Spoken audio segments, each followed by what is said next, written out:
All right, to both say good morning. Let's begin. So today's daf is Sadik Dalit 94. We actually have a lot to do today.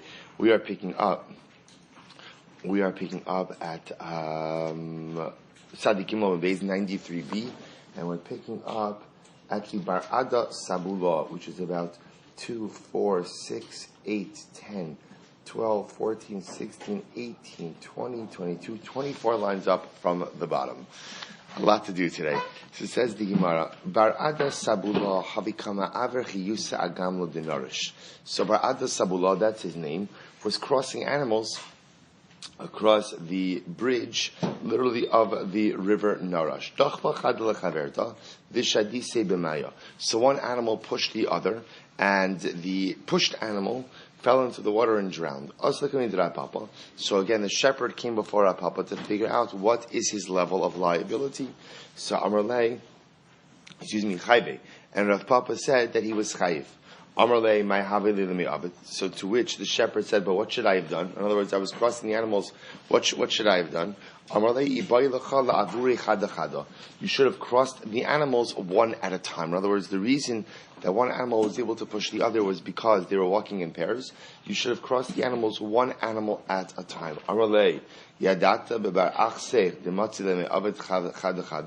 To which the shepherd responds, tell me, do you know anyone amongst Klal Yisrael who would go ahead and cross sheep like that? Many pieces to which he responded, many people have made this claim, many people have yelled at me, and I haven't listened to them. I'm not going to start listening to you either. Alright, Aivu ifkid kisna beirunya. So Aivu went ahead and deposited some flax with runya. Azul Shabu, Shamtumine. Shabu, who was a thief, came and stole it from Runya. But then they discovered who the thief was. They discovered that it was Shabu, who went ahead and stole the money, or stole the flax. So the Shomer came before Rav Nachman, and Chayve. Rav Nachman said that the Shomer is Chayiv. Lema pliga de Rafuna Baravin. So say that this argues on Rafuna Baravin. What is Rafuna Baravin? The Shach Rafuna Baravin, Nigneva Ba'ones, an interesting case.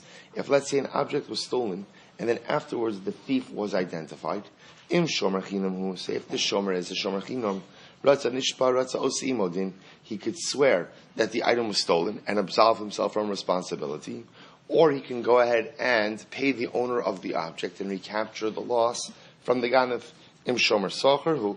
But if he is a paid custodian, then first of the wide lines on the bottom of Tzadik Gimel Amud Beis. Shomer Sakru Ose Imodin Ve'inon Nishpa. But Shomer Sakru has to pay back the owner, and then ultimately again takes up the case with the Ganav. So again, I will say in this case, the Shomer is a Shomer Chinam. If that's the case, then at the end of the day, he should be able to take a Shavua and absolve himself from responsibility. Amarava, what's the case? Hasam Gavre de Parmuska Havakaimi. There were, when the object was stolen, there were policemen in the vicinity. The Rama Kala Havu Asu Umatzlinan Lei. That had the Shomer raised his voice and cried out in distress, there would have been people there to help him. Meaning, so the fact that he did not cry out in distress is in and of itself a partial negligence on his part. Says the Mishnah, Ze'ev Echad Eino Ones, Shnei Ze'evim Ones. So the Mishnah says the following. One wolf, in other words, if one wolf attacks a flock and ultimately kills a sheep, this is not considered ones. This is not considered to be an extenuating circumstance. Meaning the shomer should have been able to deal with that situation. Shnei ze'evim ones. But two wolves, if they attack, then that is considered an ones. Rabbi Yehuda Omer, b'shas mishlachas ze'evim, af ze'ev echad ones. Rabbi Yehuda on the other hand says that if there's an outbreak of wolves, right? If there's a wolf outbreak, then Einachinami, even one wolf could be an ones. He goes on, Halistim hareza ones. So we'll say armed robbers is considered to be an ones. Hari, Hadov, Hanamar, Vahabardlas, Vandachosh. Similarly, again, if somebody is watching, let's just keep it easy with livestock. Someone is watching livestock and the livestock is attacked by a lion, a bear, a leopard. Bardlas literally is a polecat, Nachash, a snake. Hare elu ones. All of these are examples of onsin. Emasai, Bizman Shabo Meleyan. When is this so? This is when these animals came on their own. But if the shomer took the animals to places where these other dangerous animals are found, Eino Ones. And Rabbi say this is no longer, meaning if you willingly took the sheep into that situation, then you cannot claim Ones afterwards. Mesa Kedarka Reza Ones. If the animal dies of natural causes, this is Ones. Sagpa Omesa. If you afflicted the animal and the animal died, Eino Ones. That's not Ones. If the animal went of its own volition to the top of a mountain, Rashi points out over here, the animal overpowered the shepherd. The animal went of its own volition up to the top of the mountain, fell off and died, that's ones. Hello, the Rashi Tzukin. But if the shepherd took the animal to the top of a mountain, the nafla umeisa, and then the animal falls and dies, Eino onis. That ultimately, again, this will not be an extenuating circumstance. Fine. So says the Gemara, V'hatanya, but we learned, Ze'ev echad ones. So remember the Mishnah said, one wolf, a lone wolf attack, right? A lone wolf attack is not going to be an ones. But yet we have a brayso that says that it is. Amar Chara Yitzchak, Hahi b'shas mishlachas ze'ev Rabbi Yehudi. That brayso is talking about a situation where there is an outbreak of wolves, and it reflects the view of Rabbi Huda in the Mishnah. Halistim hareza ones. So armed robbers is ones. Amai loki gavra lahadi gavra. Why don't we see, would the shepherd have been capable of taking on the armed robber? In other words, literally put one man against the other. See if the shepherd would have been capable of taking the armed robber. Amirav balistim mizuyin. To which Rav responded to armed robbers. So let's listen to this. Ibaylahu listim mizuyin veroa mizuyan mahu. What happens if the robbers are armed, but the shepherd is armed as well? What's the halacha? So do we say, well, we have to assess the situation.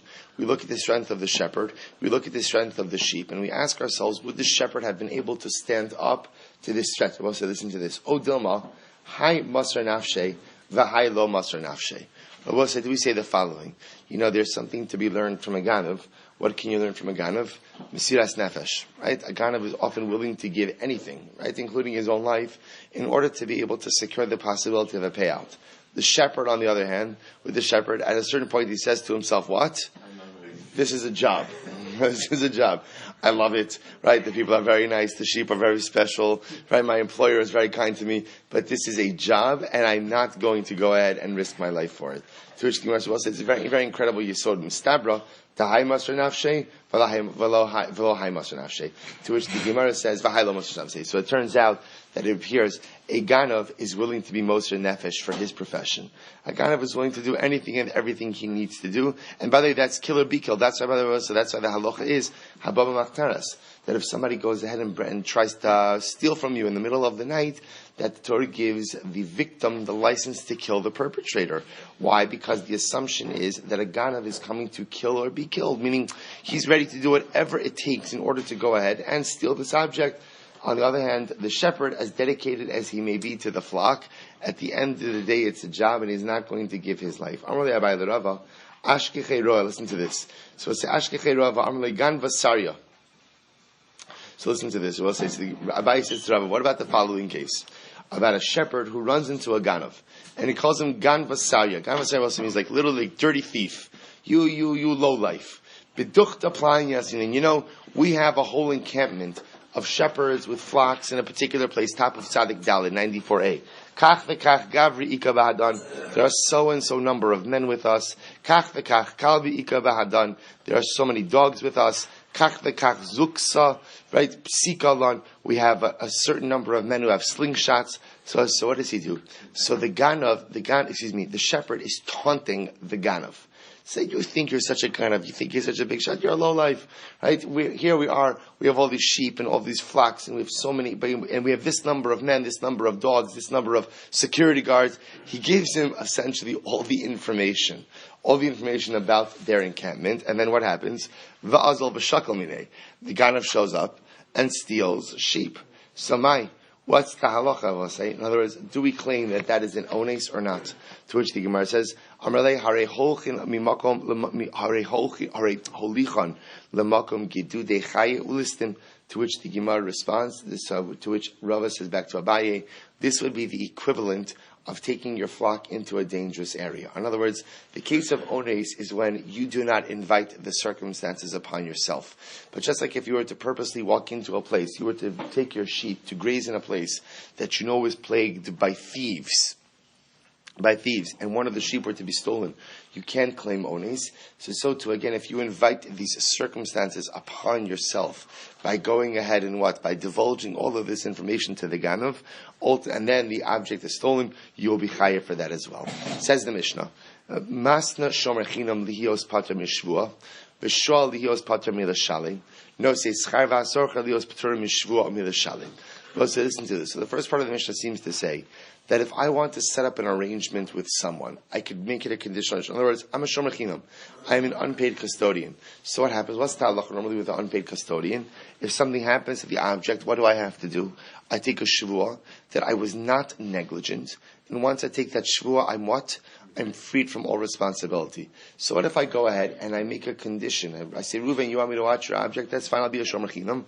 On the condition that if something happens, I don't have to take a shvuah. Or I could just tell you that I'll just give you my word that I didn't do anything to misappropriate the object, and shalom al Yisrael. So if a shomer chinam does that, we'll say, or a shoel, or say schar, or a socher. So we'll say in all of these cases. So the so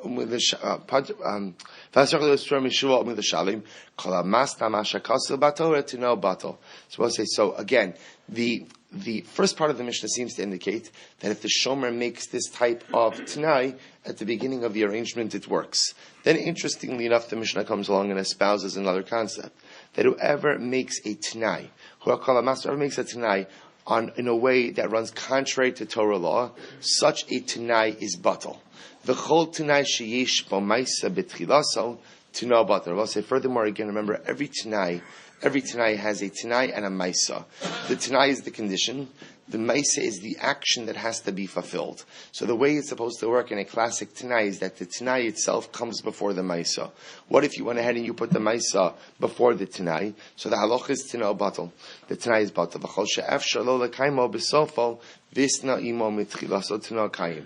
And I will say, we'll see what this statement means in the Gemara, but whatever you are able to fulfill in the end, and you made the condition in the beginning, then ultimately the Tanai will be valid. So we'll see what this means. It says the Gemara, Amai, Masna Masha Kasubatorahu, B'chala Masna Masha Kasubator Tanai Batos. Most remember, how did the Mishnah begin? The Mishnah began by saying that that a shomer has the right to stipulate in a way that frees him from liability in his shmirah. So, for example, I'm a shomer chinam.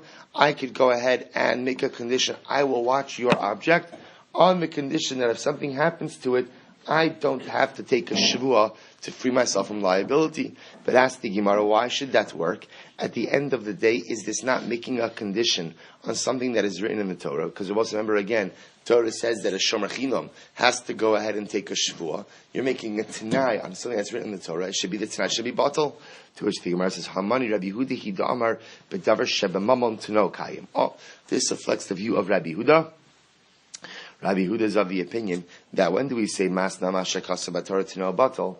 That's only with non-mamon items. But on monetary law, you can make a t'nai even if it runs counter to Torah law, and the t'nai itself will remain in effect. Sanya, listen to this. Both of this is a paradigmatic case we've had a number of times. Haomer li isha, hariyat mikudeshas liyamana she'in lech alai, sherk suzvona. A man says to him, become mikudeshas to me, on the condition that you have no claim against me for food, clothing, and intimacy. So harezu mikudeshes, ultimately again the kiddushin works, utino batal. And the Tanai is batal. Because we'll say, why is the Tanai batal? Because at the end of the day, remember, you are making a Tanai that runs counter to biblical law. Midaraisa, a man is obligated to his wife in these three things. If you try to go ahead and make a Tanai that runs counter to your biblical obligation, the action stands and the Tanai is batal. On the other hand, dear Rabbi Meir, Rabbi Huda says, "B'dar sheba mamon tano kayim." Suppose Rabbi Meir would be of the opinion that it's batal perhaps in ona, but it is kayim for share and ksus, which are financial responsibilities. Umi matzis mokmas like Rabbi Huda, to which the Gemara says, but can you really establish like Rabbi Huda? After all, ima seifa. Look at the end of the Mishnah. Hamas namasha kasubator to know batal. Yet the Brisa said the end of the Brisa said, which will say really mean, excuse me, not the Brisa of the Mishnah, which is really actually referring to the second case in the Mishnah. That's what? That if a person goes ahead and makes a Tanai on something that is written in the Torah, meaning their Tanai runs contrary to Torah law, to no batal, that reflects the view of Rabbi Meir, to which the Gemara says, Halo Kasha, the Olam Rabbi Yehudahi, the Seifa B'davar She'in V'She'ino Shalmamot. Which the Gemara says not a Kasha, but rather the second part of the Mishnah is referring to a non-monetary condition. Ema Seifa, but yet look at the end of the Mishnah, Kol Tanai Sheyesh Bo Maisa B'Tchilaso, to no batal. Yet the Mishnah said that any Tanai, where the Maisa, the action comes before the condition, the Tanai is going to be batal. Man Shamas Le'di Islei Haisvaro. Whose opinion is this? Rabbi Meir. This is Rabbi Meir's opinion. This Sanya, Abba Chalafta Ish Kfar Chanina, or Chananya, excuse me, Ar Mishra Rabbi Meir, Tanai called him Lamaisa, Hare Zet Tanai. If the condition comes before the action, then this is a valid Tanai. Maisa called him Tanai. But I will say, if the action comes before the condition, Ino Tanai, Elukul Rabbi Meir. Rather, you have to say that the entire Mishnah reflects the view of Rabbi Meir. B'shayni hacha d'me'ikara lo shabed nafshe. So we'll say, the Gemara here gives a very interesting answer. So again, just to condense this conversation, the Mishnah essentially begins by saying the following. What we established in the previous Mishnah is that every single type of shomer has a different level of liability.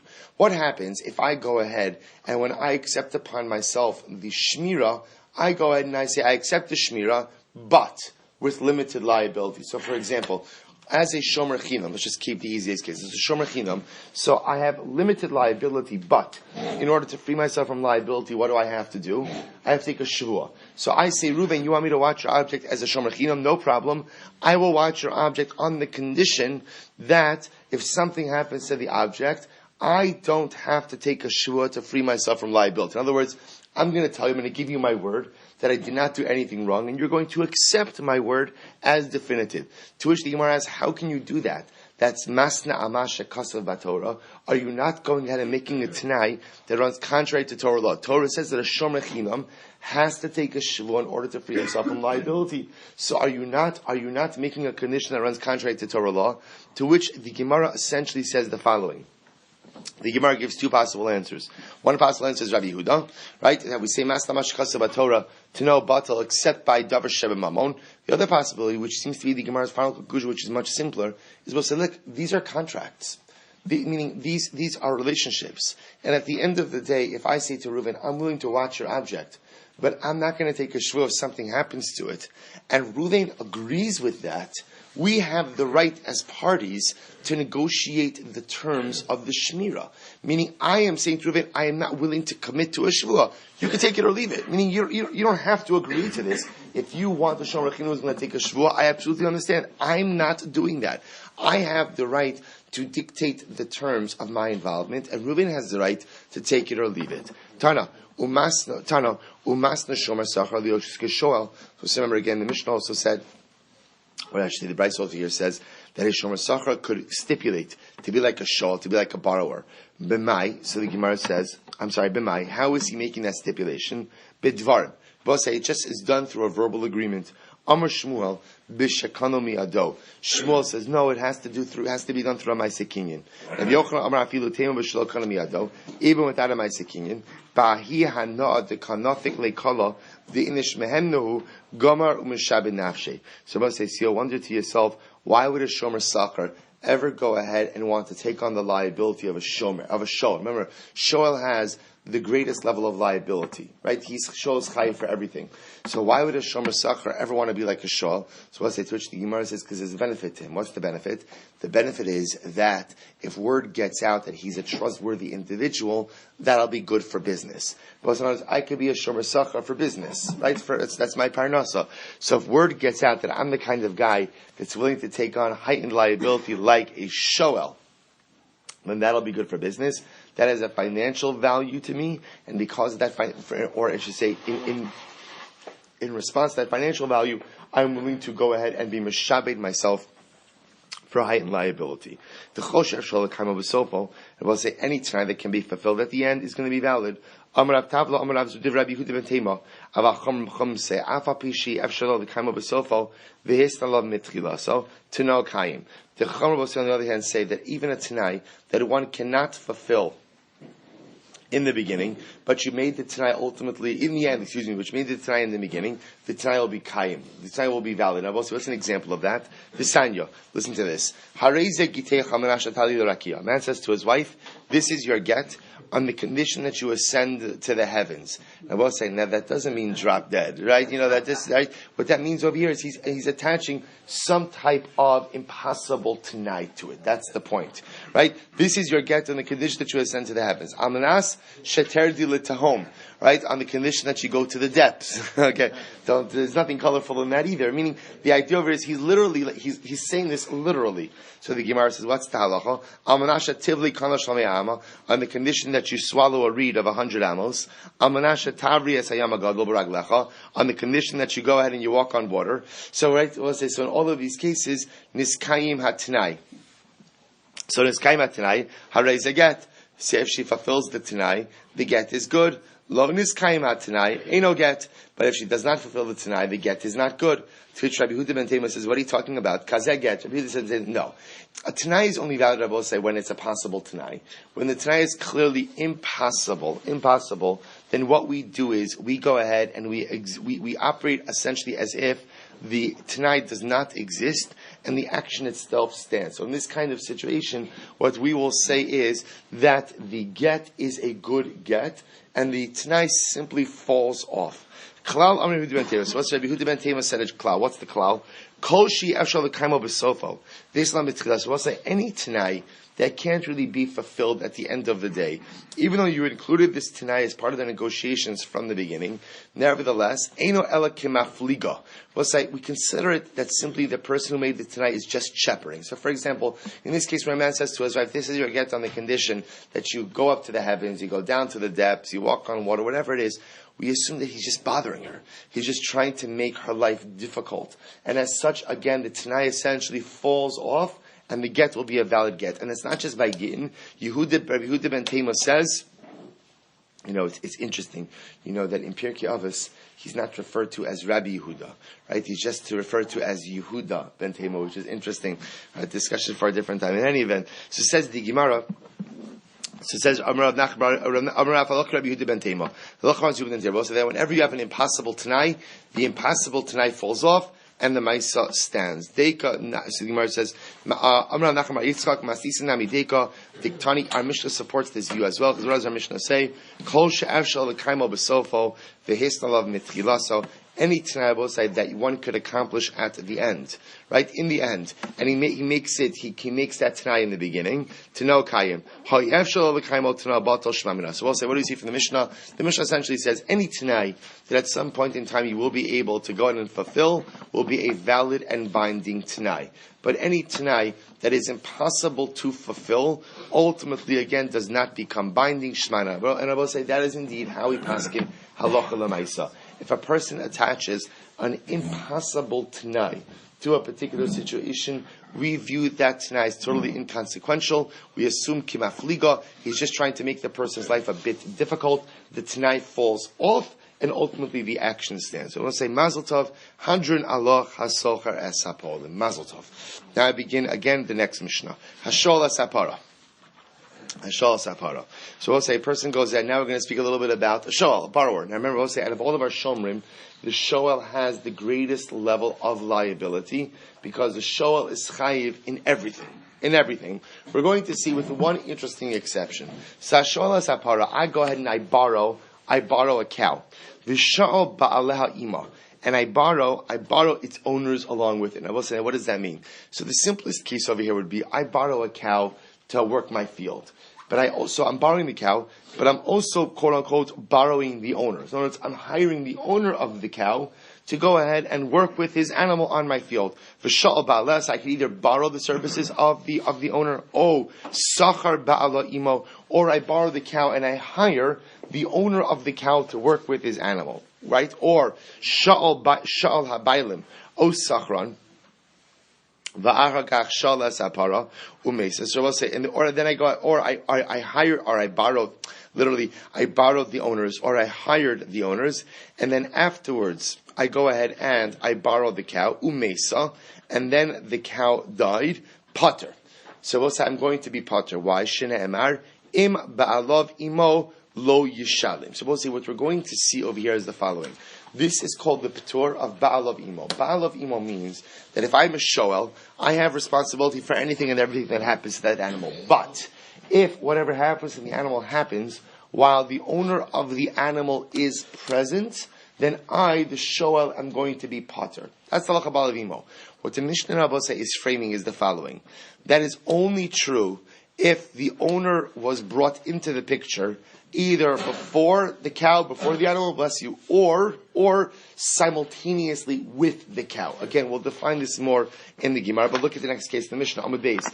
Aval sholas apara, v'achar kach sholas abaylim. Rabbi say, if I went ahead and I first borrowed the cow, and then only afterwards did I quote unquote borrow the owners, or sakran, or rented the owners, umesa, and then the cow dies chayiv, then ultimately again either shall be chayiv. Why? Shne'emar Ba'alav imo, excuse me, Shne'emar Ba'alav Einimo Shalim Yishalim. That if the owners are not with it, you have to pay. The owners will say, what's the distinction between the two cases?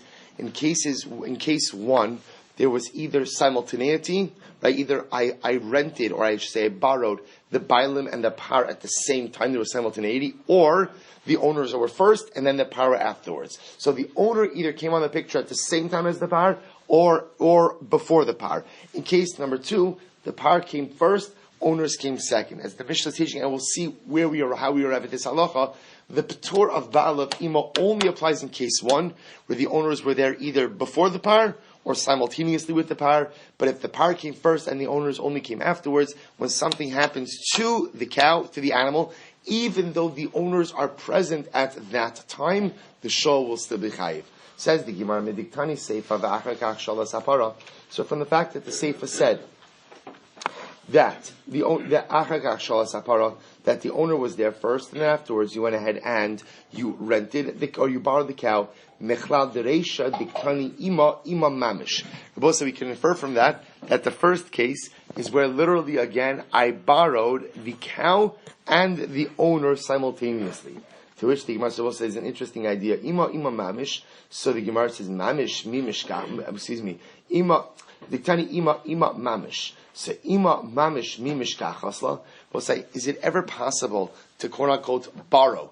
Right? Because is it possible to borrow the owners and the cow at the same time? After all, para b'mashicha u'bailim ba'amira. But we'll say it's two different processes. If I'm a shoel, how do I affect the she'ila? I affect the she'ila through mashicha. Right? I pull the cow. Yet, how do I borrow the services of the bailim? Rabbi was saying, b'pashas what? Through speaking. In other words, so says the Gemara, how can you ever have simultaneity in the borrowing of the cow and the owners when the borrowing of those two parties is affected in two different ways? Cow b'mashicha, owners ba'amira, ibay sema, kigon dekaima para b'chatzera the shoel. So could Rabbi Reuel say, they're talking about a case of where the cow was already in the chatzar of the shoel, delo mechasra mashicha. So both again, at the moment then that he goes ahead and verbally agrees with the owner, at that moment he could have das for his chatzar to acquire, and therefore there's simultaneity. Okay, ibay sema, the amrlei, at gufach lo tishal at shas mashicha parasach. Or the shoel could say to the owner of the animal, your services will not be acquired by me until the moment that I do mashicha on your cow. In other words, so you can affect simultaneity. Fine. Taran Hasavos, as we learn there, Arba Shomrim Hain, Shomer Chinam, Vashoel, no Sesachar, Vasochar. So we'll say, remember again, we learned in the Mishnah about the Dalit Shomrim. Right, this was yesterday's daf, about the 4 different types of custodians. So it says, remember again, the Mishnah went through them. The Mishnah said, Shomer Chinam, Nishba ala kol.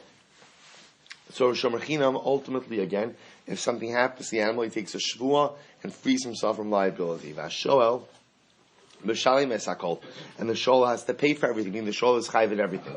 No seishar vasocher, a paid custodian and a renter.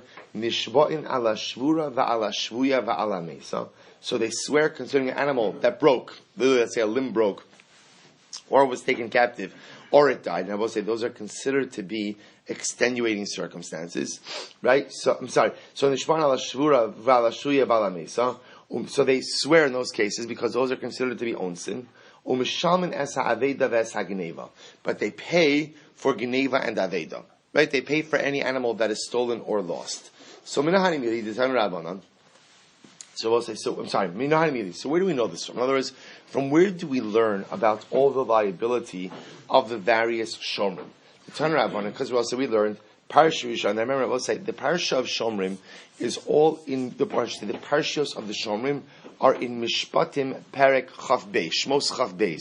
You can see if you have the newer Gemaras and you have the Pesukim in the margins, so you can see again. Pretty much it begins already from Shmos. It really begins from Chaf Beis Tes and goes for a number of Pesukim afterwards. So the Gemara says the following: the Tanna Rabbanan. Thank you. To which the Gemara says, Tanna Rabbanan, Parsha Rishon. Thank you. Parsha Rishon Ne'emra B'Shomer Chinam, Shnia B'Shomer Sachar, Shlishis B'Shah. So we'll say, so remember, the Gemara is going to say, and we'll discuss these psukim inside. So we're going to see the first section in Mishpat, talks about a Shomer Chinam. Second section talks about a Shomer Sachar. Third section talks about a shoel. Bishlam Shlishas B'Shal Mefurash. So I understand that the third section talks about a shoel because that's quite explicit. Because what does the pasuk say? V'chei yishal ishmei imre'ehu v'nishbar omes ba'alav eini moshalim mishalim. The pasuk explicitly says if a person will borrow from his friend and the object breaks or dies and the owner is not there, the shoel the borrower has to pay. We're both saying the first two sections, as we're going to see. The first two sections in Mishpatim, so it could be either or. We're saying the first section talks about a Shomer Chinam, second section talks about a Shomer Sachar, but in reality, I could reverse those two if I want to. I mean, there's nothing specifically in the pasuk, in the Pesukim, that seem to lend itself one to Shomer Chinam, one to Shomer Sachar, to which the Gemara says, Mistabra, Shnia b'Shomer Sachar. It appears to be clear that the second section is talking about Shomer Sachar. Why? Shekein chayiv b'gneva va'aveda. Because we'll say ultimately again a Shomer Sachar will be chayiv b'gneva va'aveda, and that seems to be the inference from the Pesukim. Adrabah, Rishon b'Shomer Sachar. On the opposite, I can say the following: that ultimately the first section should apply to a Shomer Sachar. Why? Shekein mishalim teshlumi kefel. Because we'll say a Shomer Sachar has to go out and pay kefel, even when he claims that the object was stolen. That's if he turns out that he was lying. So we've actually seen this concept before. First white line, Tzadik Daled Amud Beis. It is considered to be stricter liability to always have to pay keren even without a shvua, than have to pay kefal with a shvua. And we'll say the perfect example of that is a shoel. A shoel will say who has complete hana. In other words, he enjoys full use of the object. That's called kol hana shalo, and yet he's only obligated to go ahead and pay keren. Second wide line, Tzadik Daled Amud Beis. V'ashoel kol hana shalo. We'll say, is that true that a shoel has full enjoyment of the animal with no responsibility? In other words, we'll say kol hana shalo means he has absolute benefit and almost no responsibility vis-a-vis the animal. I don't mean liability, I mean responsibility. V'habaya mizoni. Right? What do you mean he has no responsibility? A shoel is obligated to what? To go ahead and feed the animal. The kaima ba'agam. We'll say you can set up a case where a person borrows an animal and he lives near a marsh. So what happens? One of the advantages of living near a marsh is what? There's a ready food supply. So I don't have to worry about the mizonos of the animal. I have a haba in a netira. But one second, but you still have to guard the animal. So which benatar masa, where he lives in a gated community. Right? So again, I'll say if you live in a gated community, literally natar masa means there are city watchmen. So because of that, at the end of the day, the shmir is already there. Lo tema kol hana shalo. You're right. You don't have to say by a shoel that he has full benefit. He has all hana. Rather, ela ima rov hana shalo. We'll say he has the majority of benefit. V'i b'yisema b'she'ilas kalya. Kalim, excuse me. On the other hand, we'll say you can say they were talking about what? When does the shoel have kol hana? When does he have full use and full hana? When he borrows the utensil. So we'll say with the utensil, there is no feeding it, right? And shmira watching it is generally easy. No sischar vasoch nishpan al shor vala shvuya vala mesa umishalmen esagneva vavet. So what was the next part of the Mishnah? The Mishnah said a no sischar, a shomer sachar, and a renter. So we'll say if the object broke or was captured or died, so they take a shvua and they're freed from responsibility because the assumption is that these are cases of own sin. However, if the object was stolen or lost, so they have to pay. So I understand when it comes to Gneva, I will say the pasuk says Im ganov yiganev mi'imo yishanin nebalov. So the pasuk explicitly says that by a shomer sachar that if the object is stolen, you have to pay. Ela aveda minolan. Rabbi say, how do we know that if the object is lost, that the shomer chinam has to pay it to the owner? To which the pasuk says, this sanya, im ganov yiganev, ainli ela geneva. I only know if the object is stolen that the shomer chinam has to pay for it. Aveda minayin. How do we know that even if it's lost, he has to pay? Talmud lomar, im ganov yiganev mikomakum. So both say, the Gemara seems to dash in the double lashon. The double lashon of im ganov yiganev tells me two things. Number one, geneva, and the extra lashon tells me aveda. That if the object is lost, the shomer sacher is going to have to pay for it. So both say, so here's the interesting part. What do you do with that double lashon of ganov yiganev? So the first opinion is going to say it's for a drasha. It teaches me that what? That a shomer sacher is going to be, one ganov tells me that a shomer sacher is going to be chayiv for geneva. The second yiganev teaches me what? Aveda, lost object. That's fine if you say that lo dibra Torah k'lo b'nei adam, that the Torah did not employ the common vernacular, I should say the vernacular of the common man. Elamam de amar aminan dibra Torah k'lo b'nei adam ma'ikalim. Rabbi say if you hold dibra Torah k'lo b'nei adam, if you hold dibra Torah k'lo b'nei adam, that means the Torah uses the vernacular, which means why does the Torah say ganov yiganev? Why? Because that's how people spoke. That's how people spoke. Meaning it would be common for people to repeat a word in conversation. That's how the Torah speaks as well. If that's the case, then where does that opinion learn out that a shomer sacher will be chayiv in aveda? To which the Gemara says, "Amarava kavachomer." We'll make it a kavachomer. It's a kavachomer. Uma geneva shekrava liones mishalim. So we'll say if geneva, an object being stolen, which is closer to an extenuating circumstance than ones, yet the shomer sacher is still going to be chayiv. Aveda shekrava lepshia lokoshekin. Then I will say aveda ultimately what? Aveda, losing an object which is closer to pshia, closer to negligence than it is to ones. Certainly one should be chayiv.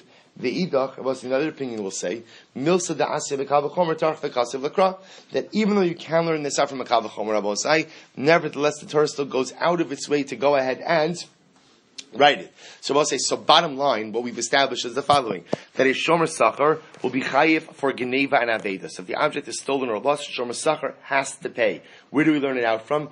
Either from the double lashon of ganov yiganev, one ganov means geneva, second yiganev means aveda, or a kal v'chomer. If you're going to be chayiv for geneva, which is karov la'ones, you'll certainly be chayiv for pshia, which is karov to, if you're going to be, yes, if you're going to be chayiv for geneva, which is karav la'ones, you'll certainly be chayiv for aveda, which is karav la'pshia.